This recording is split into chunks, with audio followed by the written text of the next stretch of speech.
Good evening, visitors. Welcome to the Australian War Memorial's Last Post ceremony. My name is Emily Hiles, and joining us today from the Royal Australian Navy is leading seaman Angelina Dymovska.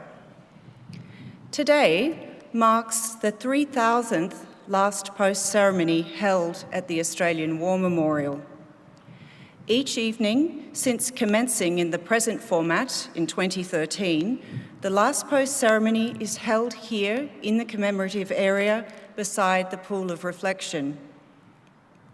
The memorial works very closely with a number of organisations to ensure its continued significance. They include the Australian Defence Force, members of RSL and Services Clubs Association, veterans groups, ex-service organisations, as well as families and descendants of the men and women whose names appear on the Roll of Honour panels that surround us.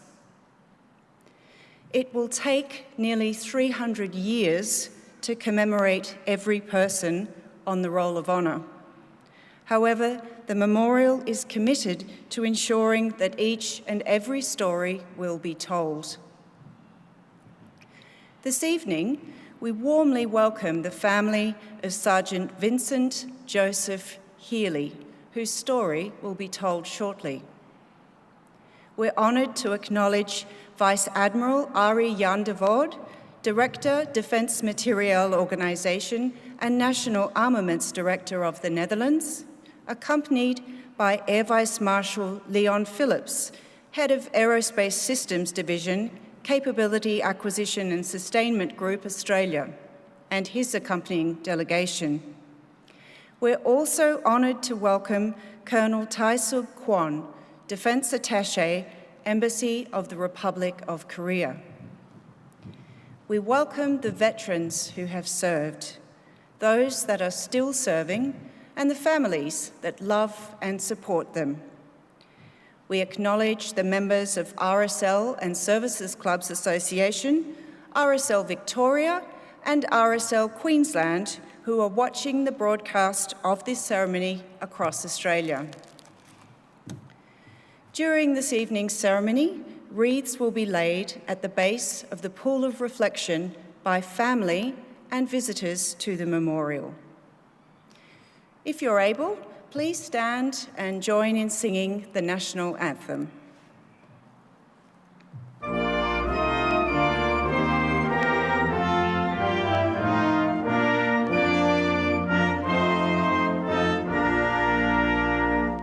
Australians, oh, let us rejoice, for we are one and free, with gold and soil and wealth for toil. Our home is good by sea.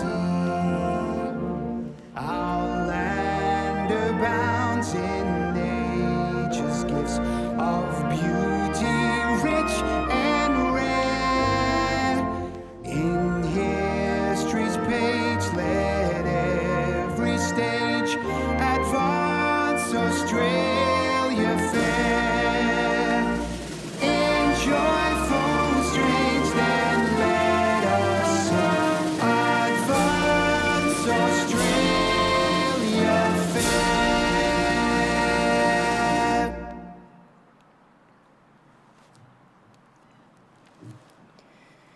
The Australian War Memorial was the vision of Charles Bean, Australia's First World War official historian. Bean landed with the Australian troops on Gallipoli and stayed with them at the front through to the end of the war. The idea of this national memorial and museum came to him at Pozières, France, in the depths of the bloody fighting of 1916. Bean's idea was that this would be a place where families and friends could mourn loved ones buried in faraway places.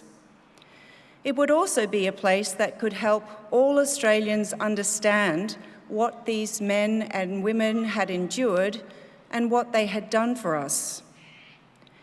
Bean's vision, to which we remain true, is best expressed as inscribed in the entrance to the memorial's galleries. Here is their spirit, in the heart of the land they loved, and here we guard the record which they themselves made. Tonight, we will read the story behind just one of those on the Roll of Honour, which lists the names of more than 102,000 men and women who have given their lives for us in war and on operations for more than a century. But first, we present a lament, Flowers of the Forest. Wreaths and floral tributes will now be laid at the base of the pool of reflection.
Today we remember and pay tribute to Sergeant Vincent Joseph Healy.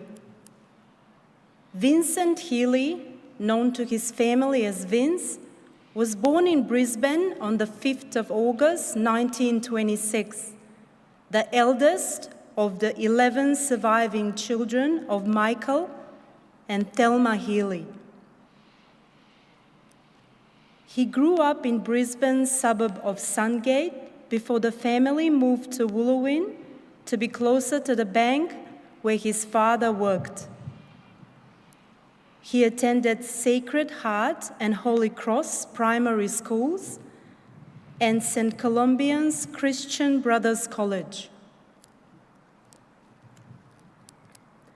While Vince played rugby union and was a member of the St. Columbian's 1942 A-grade premiership team, he excelled at athletics and pole vaulting.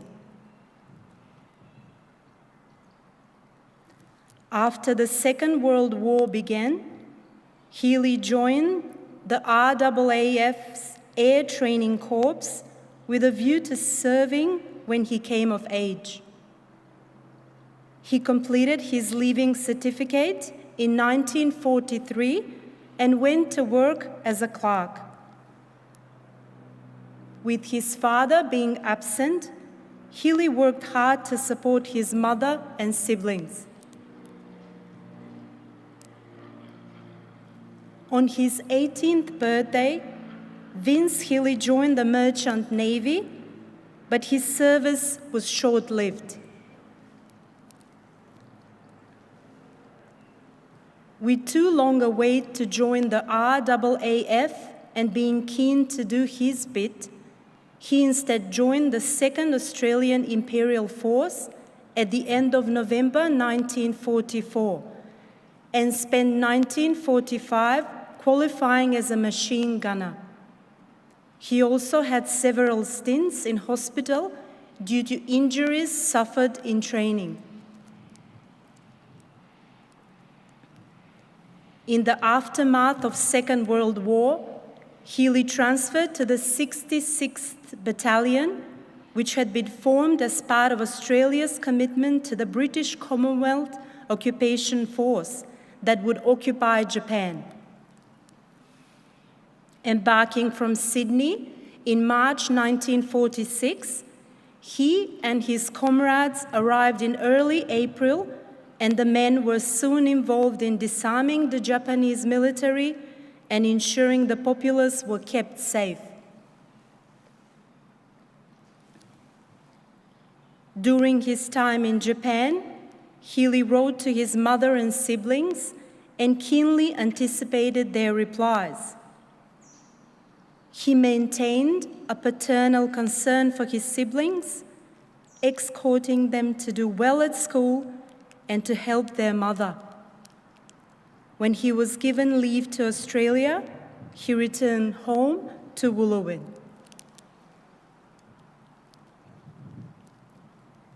Few days after his 20th birthday, Healy was promoted to Lance Corporal. In July 1947, as the AIF gave way to the interim army, he was promoted to corporal.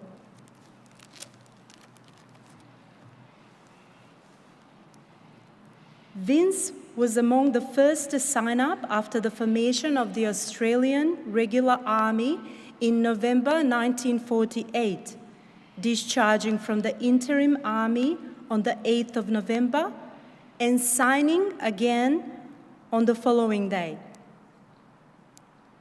The 66th Battalion became the 2nd Battalion, the Australian Regiment, and the following year, the Royal Prefix was granted.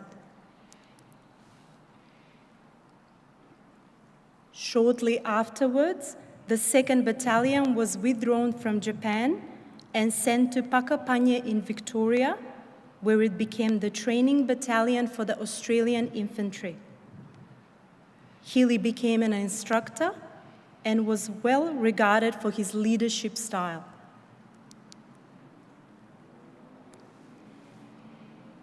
In late June 1950, North Korean troops crossed into South Korea and the Korean War began.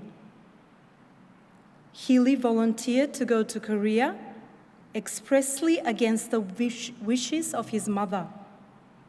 His rationale was, if you are in the army, you go the whole way. You don't back out when there's trouble. And it's better to be in it from the start because you can see it all the way through.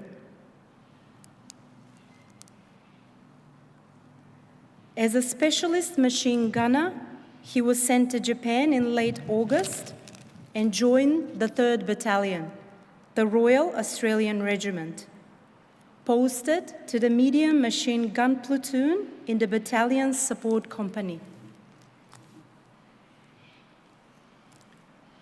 3 RAR arrived in Korea at the end of September and was soon in action, taking part in the advance into North Korea in October and fighting its first action on the 22nd of October at an apple orchard north of Pyongyang.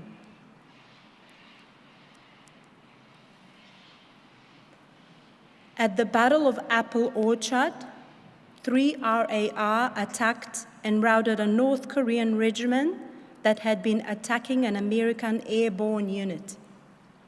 The speed and ferocity of the Australian attack caught the North Koreans by surprise, and the battle was over in a matter of hours. The Australians suffered 7 men wounded, one of whom was Healy, who had been hit in the eyes and faced by grenade splinters. He was evacuated to Japan for treatment and made a swift recovery, returning to Korea on the 10th of November, Remembrance Day. 11th of November, Remembrance Day.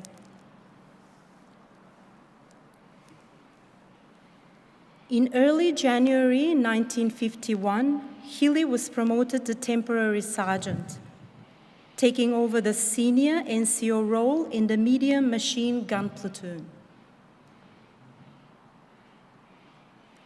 By February, UN forces had begun a series of counterattacks, driving Chinese and North Korean forces back towards the 38th parallel.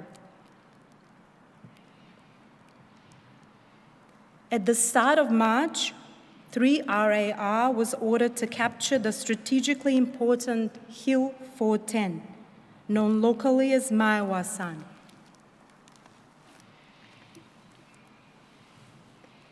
Healy and another man from his machine gun platoon were attached to an A company for the attack, which began on the morning of the 7th of March. 3 RAR's A and D companies led the assault on Hill 410 up parallel spur lines.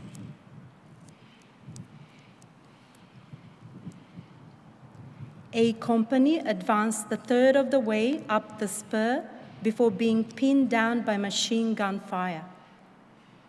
Their commander tried to send a platoon on a flanking move, but as soon as the advance began, it came under heavy fire and sustained further casualties.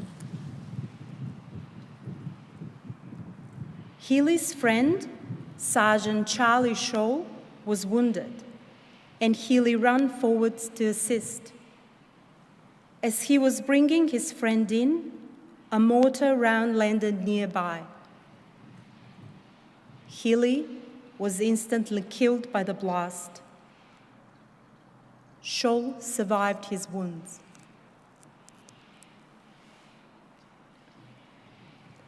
Healy's remains were taken to the United Nations Cemetery at Busan and laid to rest with full military honors.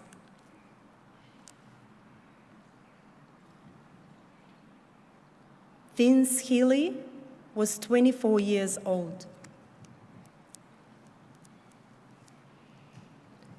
His name is listed on the Roll of Honor on my left, among the 340 Australians who died as a result of their service during the Korean War.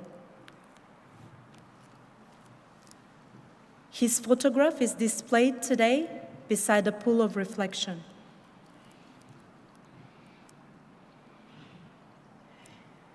This is but one of the many stories of service and sacrifice told here at the Australian War Memorial.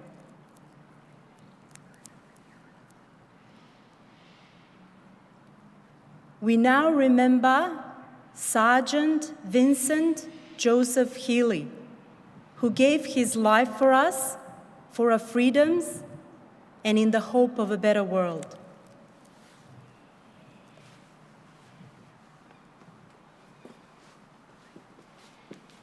Please stand for the reading of the Ode and the sounding of the last post.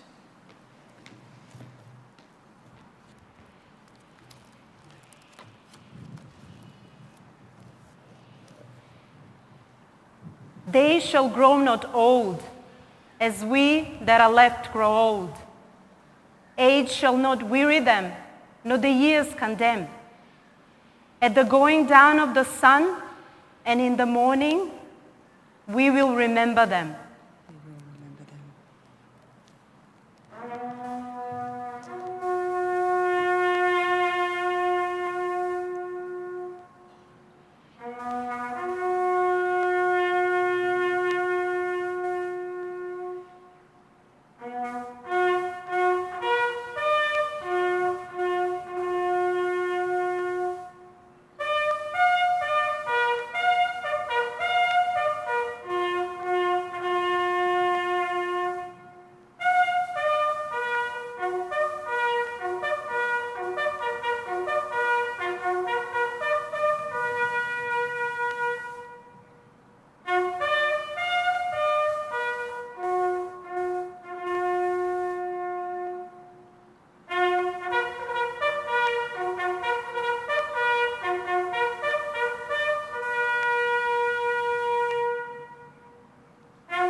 Lest we forget. Lest we forget.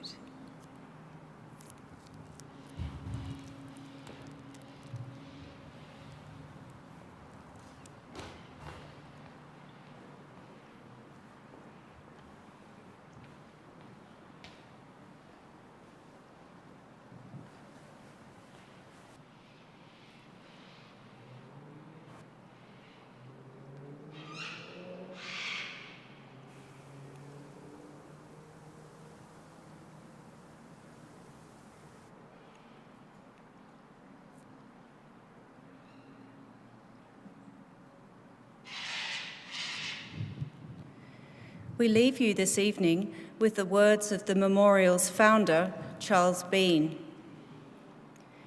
Many a man lying out there at Pozières or in the low scrub at Gallipoli, with his poor, tired senses barely working through the fever of his brain, has thought in his last moments, well, it's over.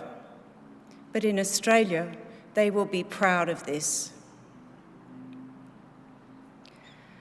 Ladies and gentlemen, that concludes the last post ceremony. On behalf of the Director and staff, thank you for visiting the Australian War Memorial today and for your continued support of the Memorial's development project. We particularly appreciate your visit despite the challenges posed by COVID, and we wish you all a very pleasant evening.